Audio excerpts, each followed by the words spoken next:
The entire restaurant went silent. Not the polite silence of fine dining, but the terrified silence of people who knew a predator had just walked into the room. Lorenzo Vitiello, the head of New York's most ruthless crime syndicate, was sitting at table 4. His hand was inching toward the inside of his jacket because a waiter was shouting at his mother. No one moved. No one breathed. Then a shy, trembling waitress named Clara stepped out from the shadows. She didn't speak. She raised her hands. And what she did next didn't just save a waiter's life, it changed the entire underworld forever.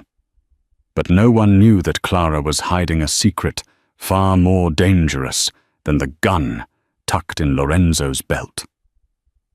The rain battered against the stained glass windows of the Obsidian Manhattan's most exclusive and arguably most dangerous Italian supper club. Inside, the air smelled of truffle oil, aged leather, and fear.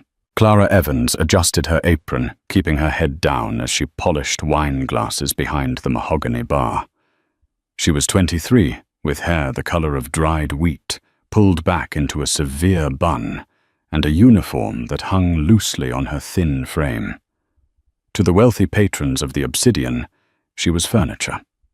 Just another invisible set of hands clearing plates.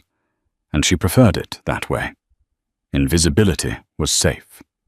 Invisibility meant she could finish her shift, collect her tips, and go home to the tiny, drafty apartment in Queens, where the medical bills for her younger sister Sophie were piled high on the kitchen table. Clara. "Pick up the pace on table 7, snapped Mr. Henderson, the floor manager. Henderson was a man who sweated grease and anxiety in equal measure. "And stay away from the VIP section tonight. We have special guests." Clara nodded, not making eye contact. "Yes, Mr. Henderson." The atmosphere in the restaurant shifted at exactly 8:15 p.m. It was a physical change, like the air pressure dropping before a tornado. The heavy oak doors swung open, and the ambient chatter died instantly. 4 men walked in. They wore suits that cost more than Clara would make in a decade. The man at the front was terrifyingly handsome. Dark eyes that absorbed the light, a jawline that looked carved from granite, and a scar cutting through his left eyebrow that ruined the perfection of his face just enough to make him look lethal. Lorenzo Enzo Vitiello, the don of the Vitiello crime family. Rumors about him were darker than the espresso served at the bar. They said he had taken over the family business at 25 after his father was gunned down. They said he didn't have a heart, only a cold calculation engine in his chest. But tonight, he wasn't alone with his soldiers. Walking beside him, clutching his arm with a frail, trembling grip, was an elderly woman in a black lace dress. Her eyes darted around the room frantically, wide with confusion. This was Lucia Vitiello, the matriarch. "Table 4, Henderson squeaked, rushing forward, bowing so low he nearly tipped over. "Mr. Vitiello, an honor. Please." "The private alcove." Enzo didn't look at the manager. His eyes scanned the room, checking exits, checking hands, checking threats. He guided his mother gently, his touch, a stark contrast to the icy glare he shot a patron who stared too long. They sat. The tension in the room was palpable. The other diners pretended to eat, but everyone was watching. The waiter assigned to their table was Brad. Brad was arrogant, new, and unfortunately not very bright. He approached the table with a practiced, oily smile. "Good evening. May I start you with some wine?" Brad asked, looking at Enzo. Enzo gestured to his mother. "Ask her. It's her birthday." Brad turned to the elderly woman. "Ma'am, red or white?" Lucia stared at Brad's mouth. Her brow furrowed. She didn't respond. She looked down at the menu, then back at Brad. her hands fluttering nervously in her lap. "Ma'am?" Brad asked louder this time, his tone dipping into impatience. "The wine list." Lucia looked at Enzo, panic rising in her eyes. She made a soft, guttural sound, pointing at the menu pictures. "She doesn't know what she wants." Brad scoffed, glancing at Enzo with a conspiratorial smirk. "A little slow, is she? I'll just bring the house red." The temperature in the alcove dropped to 0. Enzo's hand stopped moving. He slowly turned his gaze from the menu to Brad. It was the look of a wolf deciding which limb to tear off first. "What did you say?" Enzo asked. His voice was quiet, a low rumble that vibrated through the floorboards. Brad, oblivious to the fact that he was digging his own grave, chuckled. "Just saying, sir. It's busy. If she's a bit senile, I can just pick for her." At the bar, Clara froze. She watched Enzo's body language. She saw the shift in his shoulders. She saw the 2 bodyguards standing by the wall unbutton their jackets. Brad was about to die, or at least lose a hand. Enzo stood up. The chair scraped loudly against the floor. "Apologize," he whispered. "To my mother. Now." I didn't mean—" Brad stammered, finally realizing the danger. But he was flustered. He leaned in closer to Lucia, shouting now, assuming she was hard of hearing. "I said I am sorry, ma'am." Lucia flinched violently at the shouting covering her ears, tears welling in her eyes. She looked terrified, isolated in a world of silence that this stranger was invading with aggression. Enzo's hand went to the steak knife on the table. He didn't pick it up by the handle. He gripped the blade. The entire restaurant held its breath. Clara didn't think. If she had thought about it, she would have stayed behind the bar. She would have let the Mafia boss eviscerate the rude waiter. But she saw the look in Lucia Vitiello's eyes. It was the same look Clara's sister Sophie had when the kids at school mocked her. The look of being trapped behind a glass wall, screaming for someone to understand. Clara slammed her polishing cloth down and sprinted across the dining floor. "Stop!" she cried out, her voice cracking. She skidded to a halt at table 4, breathless. Brad looked at her like she was insane. Mr. Henderson was hyperventilating in the corner. Enzo Vitiello turned his lethal gaze onto her. "Get lost," Enzo growled, "unless you want to bleed with him." Clara ignored him. She ignored the most dangerous man in New York. Instead, she dropped to one knee beside Lucia's chair. She put herself directly between the crying elderly woman and the shouting waiter. Clara caught Lucia's tear-filled eyes. She took a deep breath, composed her shaking hands, and raised them. Clara signed her movements fluid and graceful. "He does not know." "Are you okay?" Greater than. The silence that followed was heavy, but different. It wasn't fearful anymore. It was stunned. Lucia stopped crying. Her mouth opened in a small O. She stared at Clara's hands, then up at Clara's face. Slowly, tentatively, the elderly woman raised her own trembling hands. Lucia signed back her fingers, stiff with age, but clear. Clara smiled, a genuine warm smile that transformed her plain face. Lucia let out a breath that sounded like a sob of relief. She reached out and gripped Clara's hand, squeezing it tight. She looked at her son Enzo and signed rapidly, her face lighting up with excitement. Enzo Vitiello stood frozen. His hand released the steak knife. He looked from his mother's animated happy face to the small, terrified waitress kneeling on the floor. For the first time in years, the Don looked confused. He looked at Brad. "Leave," he said. One word. Brad didn't need to be told twice. He scrambled away toward the kitchen, pale as a ghost. Enzo sat back down slowly, his dark eyes locking onto Clara. He studied her like she was a complex puzzle. "You know American Sign Language?" "Yes, sir," Clara whispered, standing up, but keeping her eyes lowered. She clasped her hands in front of her apron to hide the shaking. "Why?" he asked. It wasn't polite curiosity. It was an interrogation. "My sister," Clara said softly. "She lost her hearing after an accident when she was young. I learned so I could be her voice." Enzo stared at her for a long, uncomfortable moment. He noticed the frayed hem of her uniform, the dark circles under her eyes, the cheap shoes. "What is your name?" "Clara." "Clara Evans, sir." Enzo turned to his mother. Lucia was pointing at the menu, signing to Clara.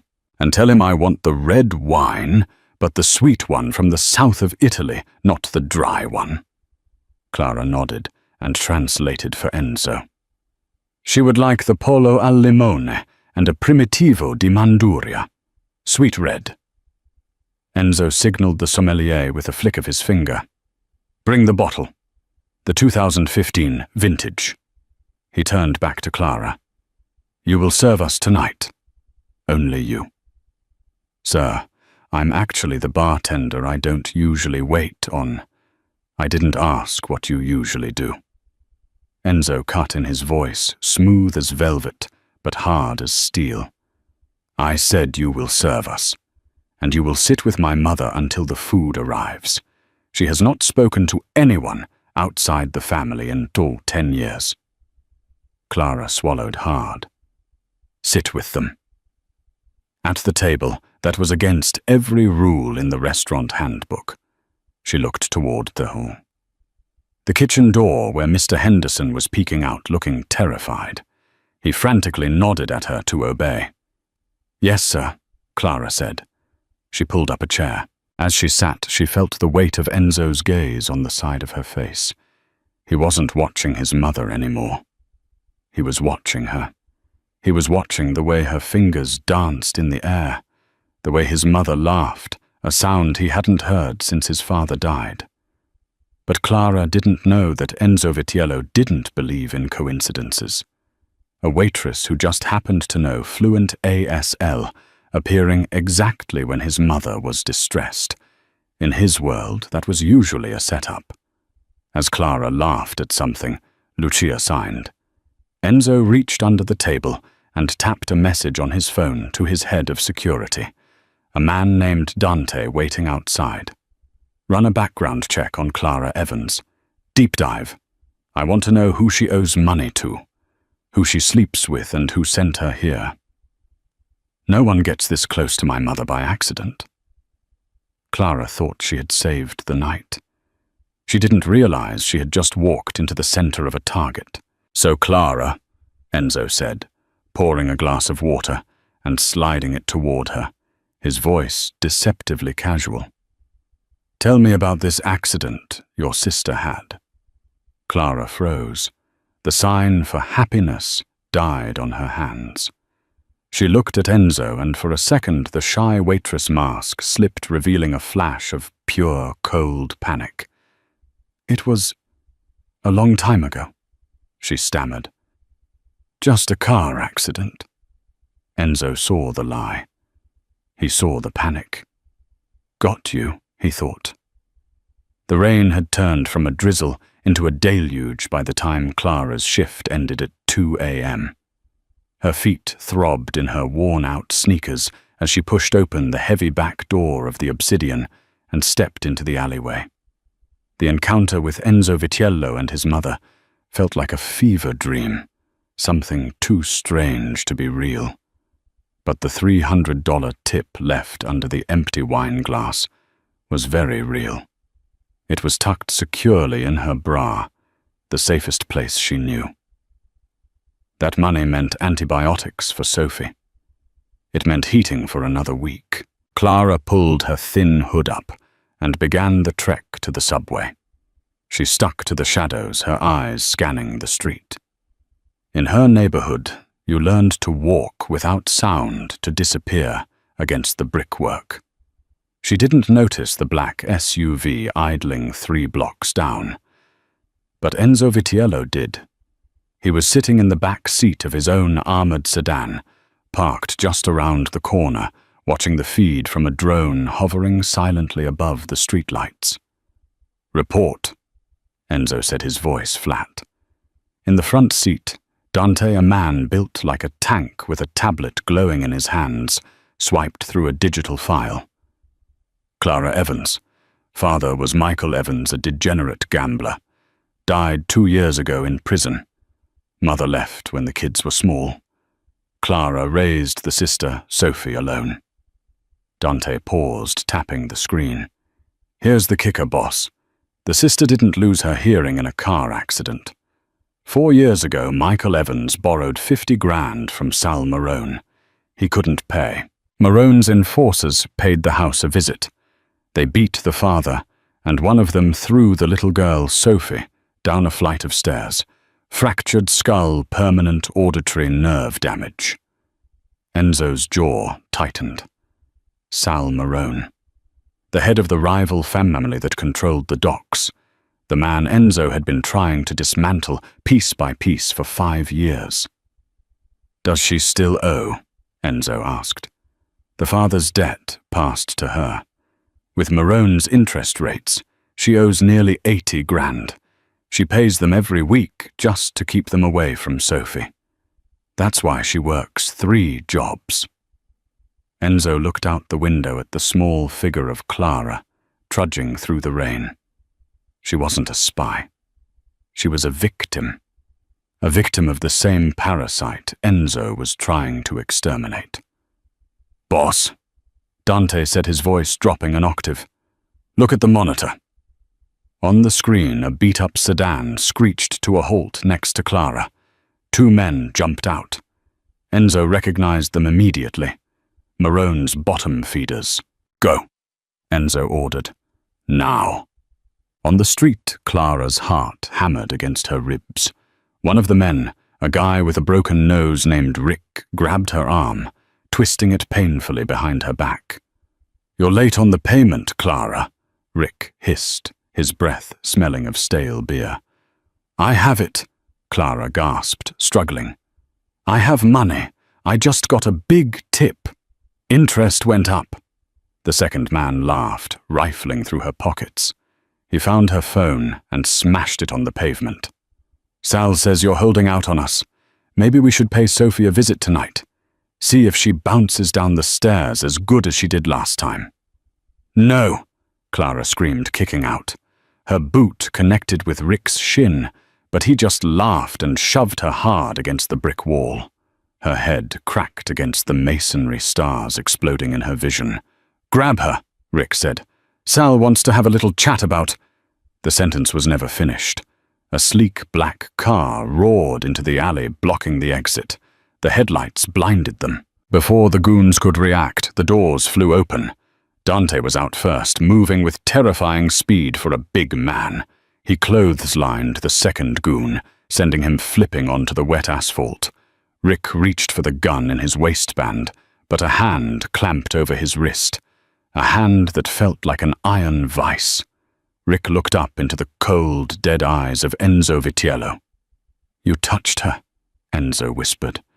It wasn't a question. It was a death sentence. There was a sickening crack as Enzo twisted. Rick screamed as his wrist shattered. Enzo didn't stop.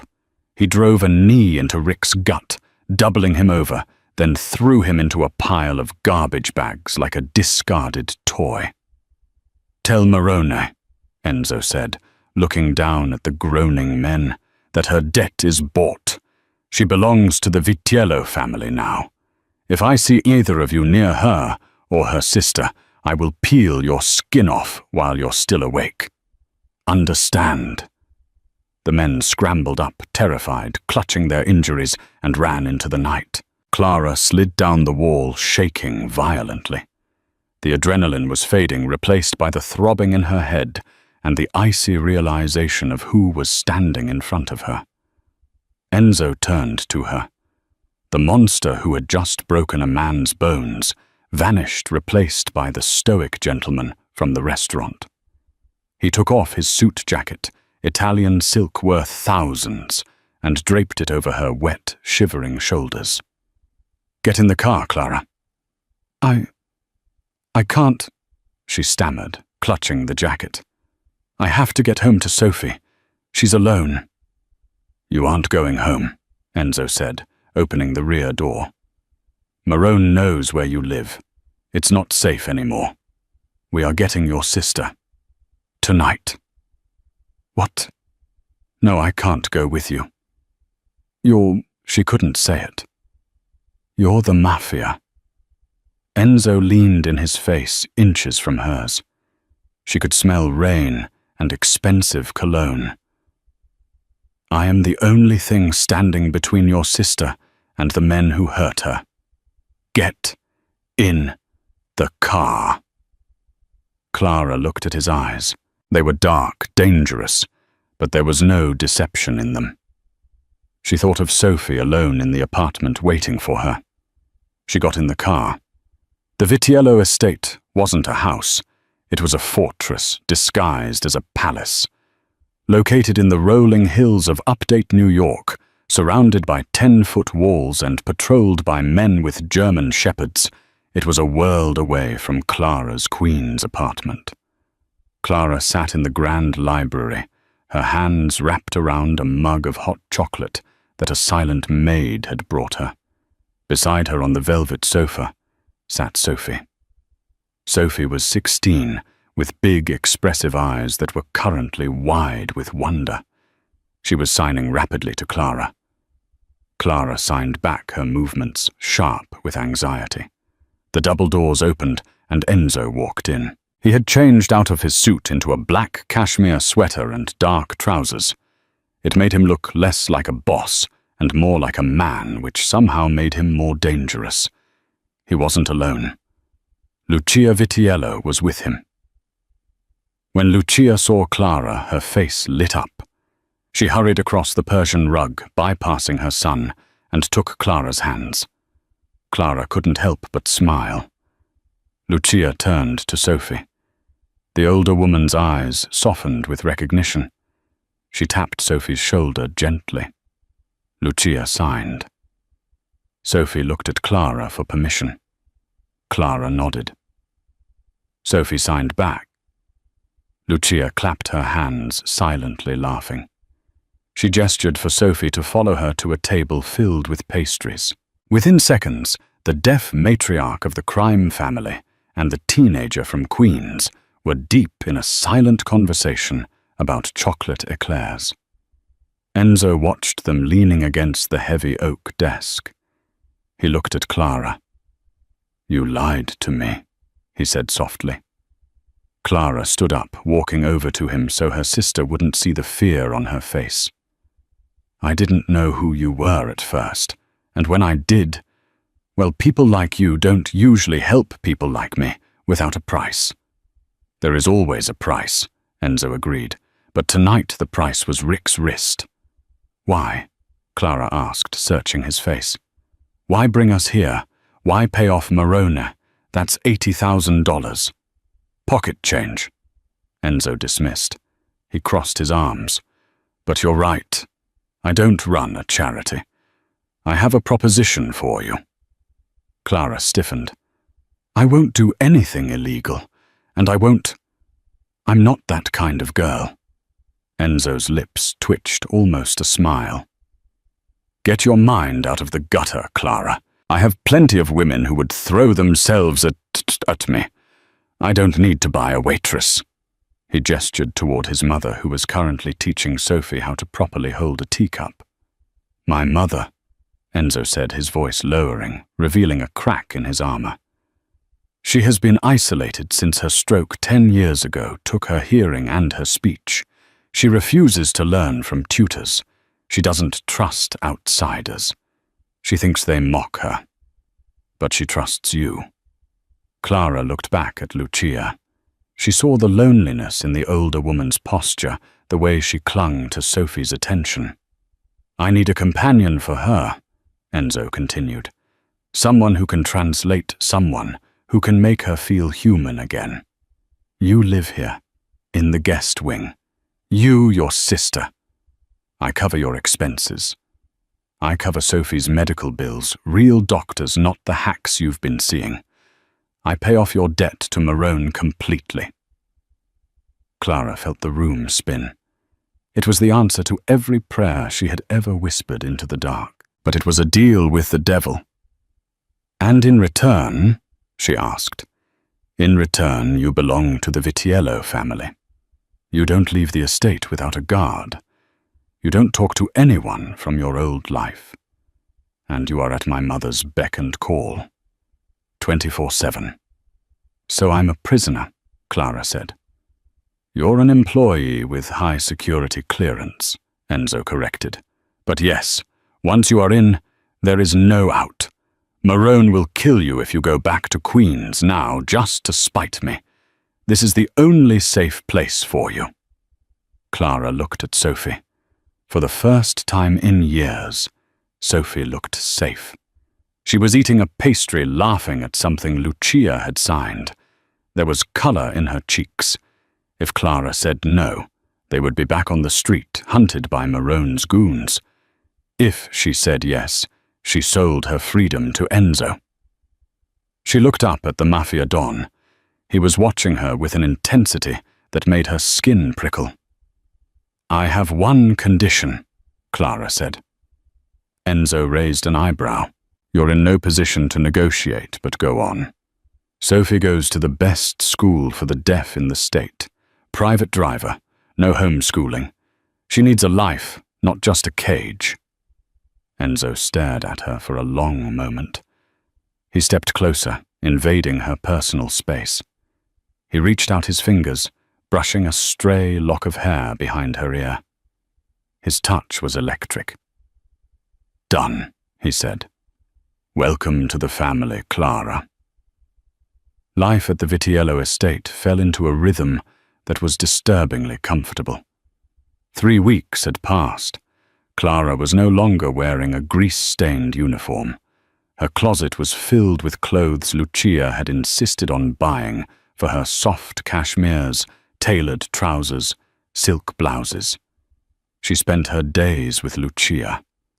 They gardened in the greenhouse, they watched old movies with subtitles, and they talked. Clara learned that Lucia had been a fierce woman, before her stroke the backbone of the family. She learned that Enzo's father had been cruel, and that Enzo had taken the burden of leadership to protect his mother, not for power. Sophie was thriving. The school Enzo had enrolled her in was incredible. Every morning, Dante drove her in the armored SUV, and every afternoon, she came back beaming, full of stories. But Clara couldn't shake the feeling of Enzo's eyes on her. He was rarely home during the day, but at dinner he was always there. The long dining table, which used to be silent, was now filled with the sound of silverware and the silent washing hands of 3 people. Clara had started teaching Enzo more signs. He was a quick learner. One evening after dinner, Enzo found Clara on the balcony overlooking the grounds. The sun was setting, painting the sky in bruises of purple and red. "My mother is happier than I have seen her in years," Enzo said, standing beside her. He didn't look at her. He looked out at the perimeter fence.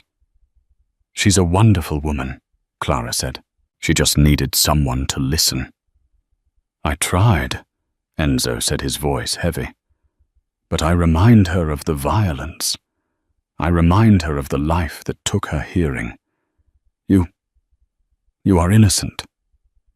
Clara laughed bitterly. "I'm the daughter of a con man who lived in debt her whole life. I'm not innocent, Enzo. I'm just tired." Enzo turned to her. He took her hand. His thumb traced the calluses on her palm from years of hard labor. "You aren't tired anymore," he murmured.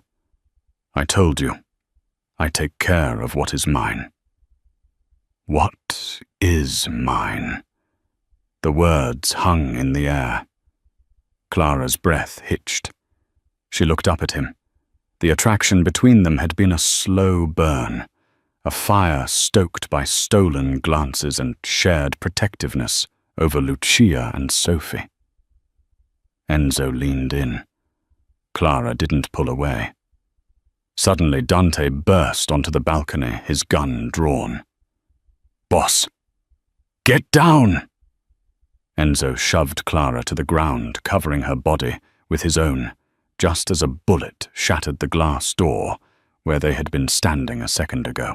Crack, crack, gunfire erupted from the tree line beyond the fence. "Sniper!" Dante yelled into his radio. "Sector 4! Protect the house!" Enzo dragged Clara across the floor into the safety of the library. He was heavy, warm, and terrifyingly calm. He checked her over instantly. "Are you hit?" he demanded, his eyes wild. "No, Sophie!" Clara screamed. "Sophie is in her room." "Dante has the upstairs secured," Enzo said, pulling a handgun from a hidden holster at the small of his back. "Stay here. Stay down." "No." Clara grabbed his arm. "Who is doing this?" "Marone," Enzo growled. "He didn't like that I paid your debt. He thinks I made him look weak. He's not attacking the house to kill me. He's sending a message." "What message?" "That he can touch what I love." Enzo froze. He realized what he had just said. "What I love." He didn't take it back. He looked at Clara, his eyes blazing. "I am going to kill them all. Stay here." He ran out into the hallway, gun raised. Clara lay on the floor, her heart pounding. She wasn't safe. The golden cage had been breached. But for the first time, she wasn't thinking about running away. She was thinking about the man who had just thrown his body in front of a bullet for her. She crawled toward the door, peeking out. The hallway was chaos. Vitiello soldiers were running toward the back entrance. Then she saw it. A side door slightly ajar. A shadow slipped through it. It wasn't a Vitiello soldier. It was a man in a delivery uniform, holding a silenced pistol. He was moving toward the stairs, toward Sophie's room. Enzo was gone. Dante was outside. Clara didn't have a weapon. She didn't have training. But she had the desperation of a sister. She looked around and grabbed a heavy marble bust from a pedestal. It weighed 20 pounds. She kicked off her shoes and ran silent as a ghost, following the assassin up the stairs. The man was at Sophie's door. He was reaching for the handle. Sophie, being deaf, wouldn't hear him enter. She wouldn't hear the gun cock. Clara didn't scream. Screaming would warn him. She sprinted the last few feet and swung the marble bust with every ounce of strength she possessed. Thud! The marble connected with the back of the assassin's head. He crumpled instantly, the gun skittering across the floor. Clara stood over him, panting. Her hands shaking so hard, she dropped the bust. It shattered on the floor. The door opened. Sophie stood there, wearing headphones, holding a book. She looked at the unconscious man, then at the gun, then at Clara. Sophie screamed. A second later, Enzo appeared at the top of the stairs. His gun raised. He saw the scene. The assassin on the floor. Clara standing over him, pale and fierce. Sophie crying in her arms. Enzo lowered his gun. He walked over to the assassin, checked his pulse, and then looked at Clara. There was a new emotion in his eyes. It wasn't just desire. It wasn't just possession. It was respect. "You take care of what is yours," Enzo said, echoing his earlier words. "I told you," Clara whispered, pulling Sophie tighter. "I'm not innocent." Enzo stepped over the body and wrapped his arms around both of them. He was covered in dirt, and he smelled of gunpowder. "Marone made a mistake," Enzo said into Clara's hair. "He thought you were a weakness. He didn't know you were a queen." The morning after the attack, the Vitiello estate was no longer a home. It was a war room. The shattered glass in the library had been replaced before sunrise.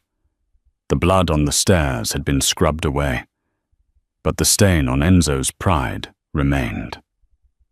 He sat at the head of the long mahogany table in the dining room, his suit jacket off his sleeves rolled up to reveal tattooed forearms corded with tension.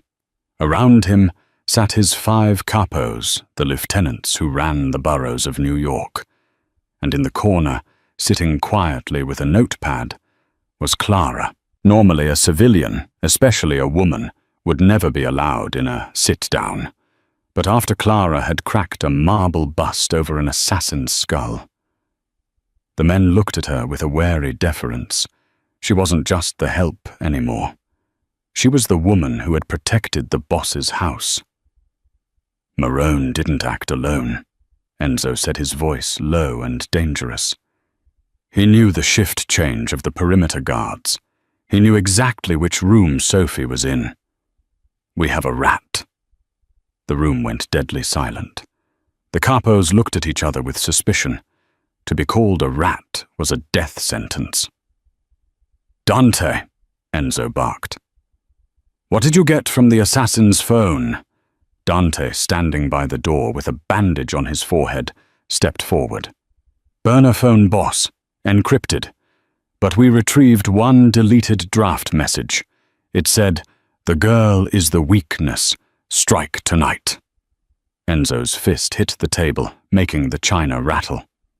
"He targeted them because of me. We need to strike back," said Luca the capo of Brooklyn, a man with a thick neck and a thicker accent. "Full assault on Marone's warehouse." "No," Clara said. Every head turned to her. Luca looked affronted. "Excuse me, sweetheart. The men are talking." Enzo shot Luca a look that could freeze magma. "Let her speak." Clara stood up. Her hands were shaking slightly, but her voice was steady. "If you attack the warehouse, you're doing exactly what Marone wants. He knows you're angry. He'll be waiting with an ambush. He wants you to be reckless." "And what do you suggest?" Enzo asked, leaning back, watching her intently. "He sent an assassin to kill a deaf teenage girl," Clara said, her eyes flashing. "He thinks we are helpless. He thinks I am just a waitress, and Sophie is just a burden. Use that." "Use what?" "Marone is hosting the charity gala for the Port Authority tonight, isn't he?" Clara asked. She had seen it on the news that morning. "He's trying to look like a legitimate businessman." "We can't hit him there," Dante argued. "Too many civilians, police everywhere." "We don't hit him," Clara said. "We walk in, you and me. We show him that he failed. We show him that I'm not scared and you aren't mourning. It will drive him insane." Enzo stood up and walked over to her. The room held its breath. "You want to walk into the lion's den," Enzo said softly. "With me." "I can do more than walk," Clara whispered. "I can see things you can't." "Explain." "My sister," Clara said, glancing at the door where Sophie was safe in the other room. "When you live in a world without sound, you learn to watch mouths. You learn to read micro-expressions. I can lip-read Enzo. From across a room. If there is a rat at that table and he talks to Marone, I will catch him." Enzo stared at her. It was a crazy plan. It was dangerous. It put her directly in the crosshairs. But it was also brilliant. "Dante," Enzo said, never taking his eyes off Clara. "Get the car, and get her a dress, a red one." The gala was held at the Metropolitan View, a skyscraper, with a ballroom that floated in the clouds above Manhattan. It was filled with politicians, judges, and criminals, all drinking the same champagne. When Enzo Vitiello walked in, the room seemed to tilt. He wore a tuxedo that fit him like a second skin, his presence commanding and terrifying. But it was the woman on his arm who stole the oxygen from the room. Clara wore a gown of crimson silk that hugged her curves and pooled at her feet. Her hair was loose, cascading over one shoulder. She looked regal, untouchable. She felt like she was going to vomit. "Breathe." Enzo whispered, his hand warm and firm on the small of her back. "You look dangerous." "I feel like a target," she hissed back, smiling fakely at a senator. "You are," Enzo murmured. "But I'm the bulletproof vest." Across the room, standing by the ice sculpture, was Sal Marone. He was a short, stout man, with a face like a bulldog. When he saw Enzo and Clara alive and radiant, his glass of scotch paused halfway to his mouth. The hatred in his eyes was palpable. Enzo guided Clara through the crowd. "Don't look at him yet. Scan the room. Find the faces you know." Clara scanned. She saw politicians she recognized from TV. She saw rival gang leaders. And then she saw him, Luca, the capo from Brooklyn, the one who had insulted her earlier. He was standing near the balcony, talking to a man in a grey suit. The man in the grey suit was Marone's right-hand man. "Enzo," Clara whispered, not moving her lips, keeping her smile fixed. 3:00, by the balcony. "Luca." Enzo didn't react visibly. "I see him. Watch his mouth." Clara narrowed her eyes, focusing. The music was loud, the chatter deafening, but to her, the world was often silent. She honed in on Luca's lips. "Tonight," Luca's lips moved. "He doesn't suspect. Elevator." Clara gripped Enzo's arm tighter. "He's saying tonight. He's saying elevator and payment." Enzo's face hardened into a mask of stone. "The rat." "They're moving," Clara said. "Luca is heading toward the service elevators. Marone is signaling his men." "It's a trap," Enzo realized. "They're going to hit us when we leave. They rigged the private elevator." Enzo stopped. A waiter grabbed 2 glasses of champagne and handed one to Clara. "Change of plans," Enzo said calmly. "We aren't leaving. We're ending this." "Here?" Clara asked, her eyes widening. "Now. Marone thinks he has the upper hand. He thinks I'm walking into a trap. We're going to invite him to a different one." Enzo turned to her, his dark eyes burning with intensity. "I need you to do something very brave, Clara." "What? Go to Marone? Alone?" Clara's heart stopped. "Are you insane?" "Trust me," Enzo said. "Walk up to him. Ask him if he enjoyed the wine at the Obsidian. Distract him for 30 seconds. I need to get to Luca before he leaves." "He'll kill me." "He won't," Enzo said, his voice fierce. "Because if he touches you in front of 300 witnesses, he goes to jail. He needs to do it quietly. He'll be too shocked by your audacity to act." He pressed a small, cold object into her hand. A switchblade. "If I'm wrong," Enzo whispered, "aim for the neck." He kissed her forehead, a kiss that felt like a promise and a goodbye, and vanished into the crowd. Clara stood alone in the sea of sharks. She took a deep breath.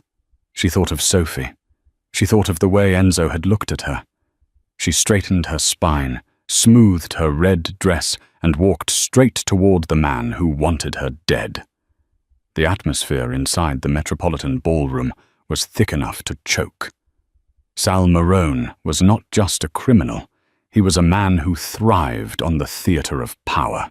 He sat at the center of a circular table, surrounded by city councilmen and judges, leaning back with the smug confidence of a man who thought he had already won. He believed that within the hour, the Vitiello bloodline would be severed in a tragic elevator accident. He didn't notice the red dress until it was 5 feet away. Clara moved with a grace she didn't know she possessed. Her heart was a drum in her ears, but her face remained a mask of porcelain calm. As she approached Marone, his bodyguard stepped forward, hands moving toward their holsters, but Marone raised a hand to stop them. He was curious. He wanted to see the prey tremble. "Mr. Marone," Clara said. Her voice didn't shake. It was cold, like the winter rain she had walked through just weeks ago. Marone chuckled a wet, raspy sound. "The little waitress. I must say you clean up well. Enzo has expensive taste for a man who's about to lose everything. Where is he hiding in the bathroom?" Clara leaned down, placing her hands on the table. She looked him directly in the eye, a move that made the surrounding politicians gasp. "He's not hiding. He's doing the one thing you never could, Sal. He's listening." Marone's smile faltered. "What are you talking about, girl?" "I know about the elevator," she whispered. "I know about the payment you promised Luca, and I know that right now, as we speak, your men at the docks are realizing that their paychecks are being bounced by a bank that no longer exists." Marone surged to his feet, knocking his chair back. The clatter drew every eye in the room. "You're bluffing. You're a nobody, a girl who clears plates." "I'm the girl who watched your man Rick try to kill my sister," Clara said, her voice dropping to a dangerous register. She reached into her clutch, her fingers brushing the switchblade Enzo had given her, but she didn't need it. The truth was her weapon, and I'm the girl who just read every word of your betrayal from across this room. Suddenly, the massive double doors of the ballroom didn't just open, they were thrown wide. Enzo Vitiello walked in, but he wasn't alone. He was dragging a bloodied, semi-conscious Luca by the collar. Behind him walked Dante and 10 other men, their presence radiating a lethal energy that caused the gala's hired security to frozen in place. They knew the difference between a mall cop and a Vitiello soldier. Enzo stopped 10 feet from Marone's table. He tossed Luca onto the floor like a sack of garbage. The traitor groaned, his expensive tuxedo ruined. "Sal," Enzo called out. The orchestra stopped mid-note. The silence was absolute. "I think you dropped your rat." Marone's face turned a sickly shade of grey. He looked at his men, but they were looking at the exits, realizing they were surrounded. "This is a public event, Vitiello. You wouldn't dare." "You're right," Enzo said, stepping forward until he stood right next to Clara.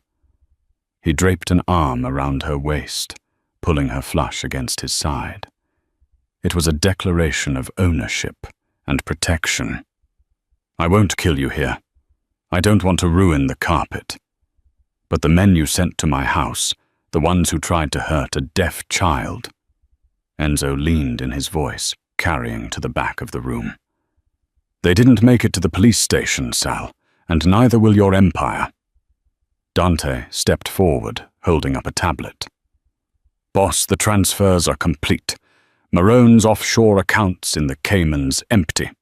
The titles to the North River docks transferred to the Vitiello Trust. He's got nothing left but the suit he's wearing." The humiliation was more devastating than a bullet. Marone, the man who had terrified the city for decades, collapsed back into his chair. He was a ghost in a tuxedo. Enzo looked down at him with pure disdain. "You're not worth the lead it would take to end you. You're going to live, Sal. You're going to live in the gutter where you started, And every time you see a Vitiello car drive by, you're going to remember that you lost it all to a waitress who was smarter than you." Enzo turned to Clara, his expression softening instantly. "Are you ready to leave?" "Yes," she whispered. As they walked out of the ballroom, the crowd parted in a wave of terror and awe. Clara didn't look back. She didn't need to. She was no longer the girl hiding in the shadows of the obsidian. She was the woman at the side of the king. The months that followed were a whirlwind of change. The Silent War, as the tabloids called it, ended with the complete absorption of the Marone territory. But inside the Vitiello estate, the atmosphere was different. It wasn't just a fortress anymore. It was a home. Clara insisted on staying involved. She became the bridge between the family and the community, using her invisible status to gather intelligence and her sign language to communicate with the staff in ways Enzo never could. But the most significant change was the wedding. On a bright June morning, the gardens of the estate were transformed into a sanctuary of white silk and lilies. It was a private affair, guarded by the most loyal soldiers, but filled with the people who mattered. In the bridal suite, Clara stood before a floor-to-ceiling mirror. Her dress was a masterpiece of lace and silk, with a long train that looked like sea foam. Sophie stood behind her, adjusting the veil. Sophie was no longer the thin, frightened girl from Queens. She was glowing, wearing a bridesmaid dress of soft lavender. A knock came at the door. Lucia entered, looking radiant in silver. She approached Clara and handed her a small velvet box. Inside was a necklace of black diamonds, the Vitiello family heirloom. Lucia took Clara's hands. She signed. When the music started, a soft instrumental version of an Italian aria, Clara walked down the aisle. She saw the capos standing in the front row, men like Luca, who had been dealt with and replaced, now bowing their heads in genuine respect. And there stood Enzo. He looked like a god in his black tuxedo. But as Clara reached him, she saw the slight tremor in his hands. The man who feared nothing was trembling at the sight of her. The priest began the traditional ceremony, but when it came time for the vows, Enzo stepped closer. He didn't pick up the microphone. He didn't want the world to hear this. He only wanted Clara to see it. He raised his hands. The guests gasped. To see the Don of New York, the man whose hands were known for violence, using them to speak the silent, beautiful language of his wife, was a moment that would be whispered about for generations. He signed his movements slow and deliberate. Clara wiped a tear from her cheek and raised her own hands. She signed back. When they kissed, the garden erupted in applause, some of it audible, and some of it the silent, frantic waving of hands from Sophie's classmates and Lucia. As the sun set over the estate, Enzo led Clara to the balcony, where they had nearly been killed months before. The glass was repaired, the scars of the bullets gone. "You're not a waitress anymore," Enzo whispered, pulling her against his chest as they looked out over their kingdom. "I'll always be a waitress at heart," Clara teased, resting her head on his shoulder. "I'm just serving a much more dangerous customer now." Enzo laughed, a sound of pure, unadulterated happiness. "And I'm a very demanding one. I expect a lifetime of service." "Deal," Clara said, her hands moving one last time in the twilight. He signed back, pressing a kiss to her temple. The shy waitress hadn't just greeted a deaf mother. She had conquered the underworld one sign at a time. And that is the incredible story of Clara and Enzo, a journey from the grime of a New York alleyway to the heights of power, all fueled by the courage to speak without saying a word. It's a real-life reminder that your background doesn't define your future, and that sometimes the most unexpected skills can become your greatest weapons.